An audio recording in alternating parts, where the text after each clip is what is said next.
На половина од мандатот на премиерот Христијан Мицкоски денеска во собранието промена на министрите во владата. Според председателот на владата, реконструкцијата означува почеток на нова фаза по изминати 2 години од работата на владата, стабилизација на состојбите и реализација на крупни проекти. Од првиот ден, кога ја преземавме одговорноста, кажав дека оваа влада нема да биде влада на комфорт, туку влада на резултати. Нема да биде влада во која функциите ќе се сметаат за стекнато право, туку за обврска, што секој ден повторно мора да се заслужува.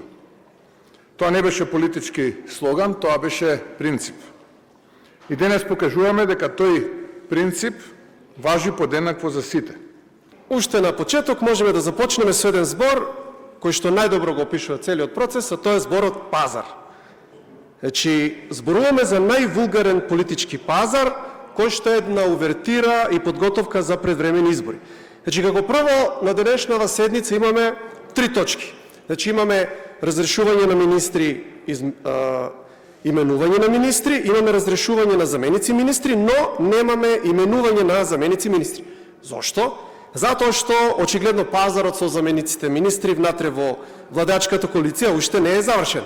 Согласно деловникот за работа на собранието, по предлогот за разрешување на член на владата се отвара претрес, кој трае најмногу 2 дена. Членот на владата за кого е поднесен предлогот за разрешување може да се изјасни по предлогот во траење од 15 минути. Новите министри се бираат со мнозинство од вкупниот број пратеници. Парламентот денеска треба да го разреши Игор Филков, министер за правда од редовите на ЗНАМ, а на негово место да го избере Јетон Шасивари од Вреди. Иван Стоилковиќ ќе биде разрешен од Министерството за односи меѓу заедниците, но треба да ја преземе министерската функција во локална самоуправа. Златко Перински, актуелниот министер за локална самоуправа, ќе биде разрешен и ќе ја преземе директорската функција во Фондот за здравствено осигурување, каде начело е Сашо Клековски, кој пак се очекува да биде избран за нов министер за здравство на местото на Азир Алиу.